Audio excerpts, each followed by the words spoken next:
Hi folks, it's me again.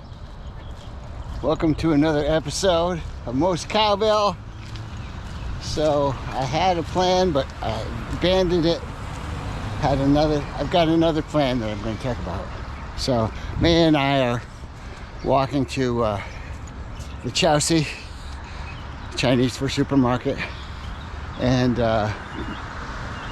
going to get a few little things. It's raining out, but not too bad. So we've got the umbrella in the bag right now. We'll see what happens.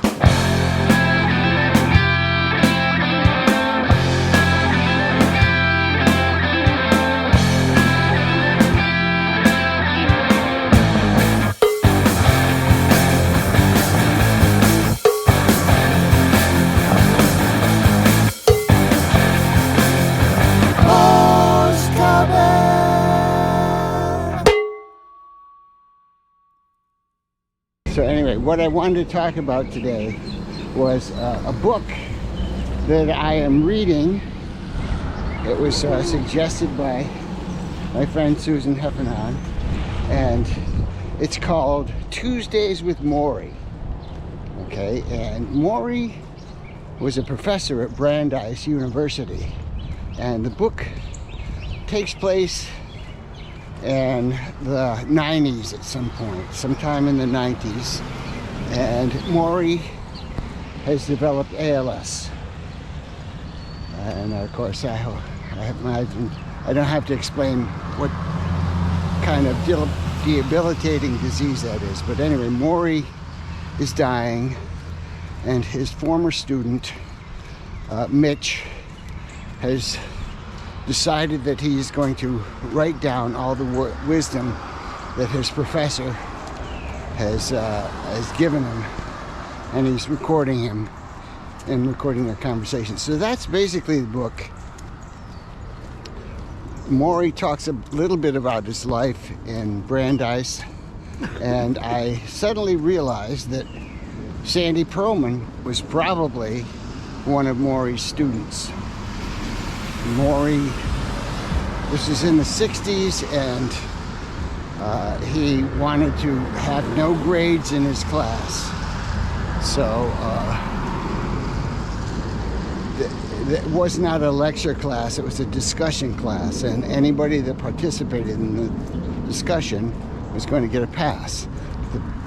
The university said, no, you have to give them grades. So he would give them all A's.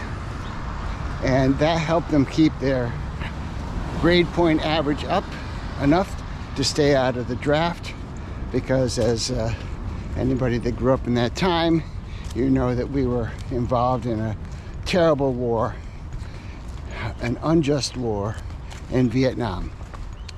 So anyway, because he's dying, he has some things that he says that are really profound. One of them is that you have to know how to die to learn how to live. And it's one of those, what do you call it? Clickbait, catchphrase.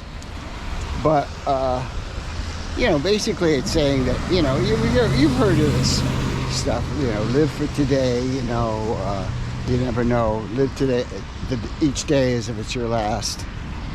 But it's more to it than that, because you have to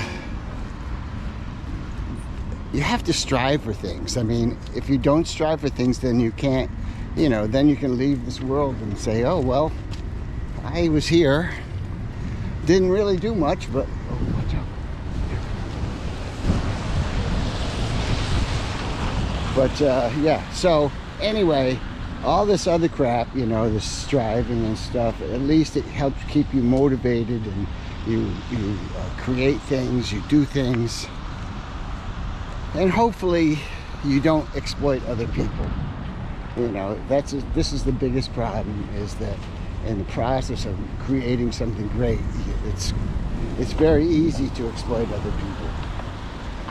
Even in my chosen field, which is entertainment and music, there are always those people that don't get paid commensurate with their effort or their ability, you know. And there's lots of bands that, you know, influence other bands that don't make it, you know, that are not as successful as the other bands.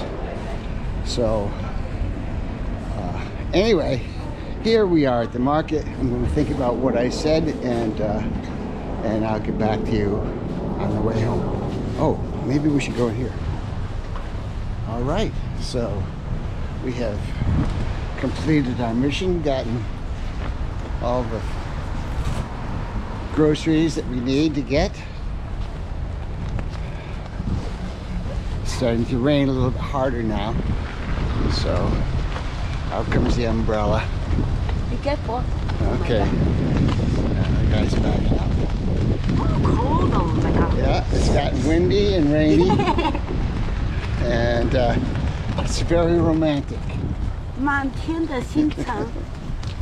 So anyway, this guy Morrie, he's dying, and he's like, what's important in life, you know? And really comes down to the intangible things like family and love, and you know, the impact that you might have on the world.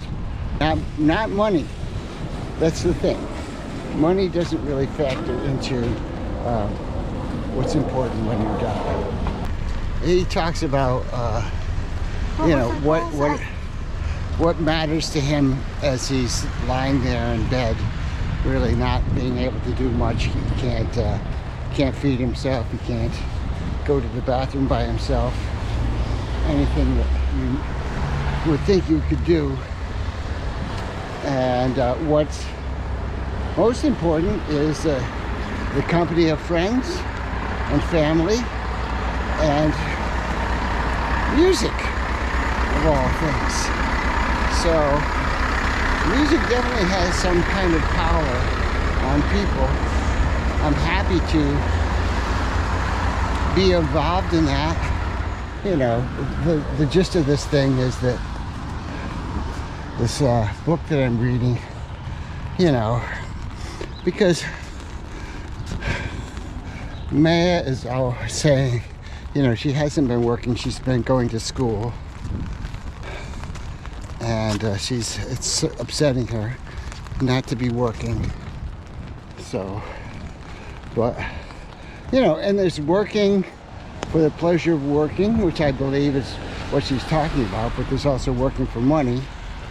But then you open yourself up to being exploited, you know, ignoring the other important things in your life, like your family or whatever. And I certainly have been guilty of that in my life, you know, especially, you know, my marriage to Karen and my son Jacob. You know, I still feel guilty. I don't think I'll ever get over it, you know. I mean, at the time, Louis Cult had a hit record, and I felt like I needed to pursue that. It was something that I wanted for my whole life, but there was a cost involved.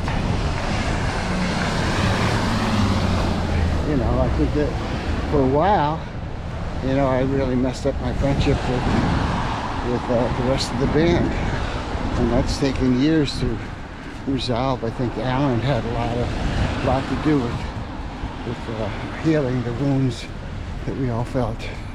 Anyway, so here we are. I hope this is useful information for you guys, and hope you enjoyed today's vlog, and I'll see you next week. Have a great week.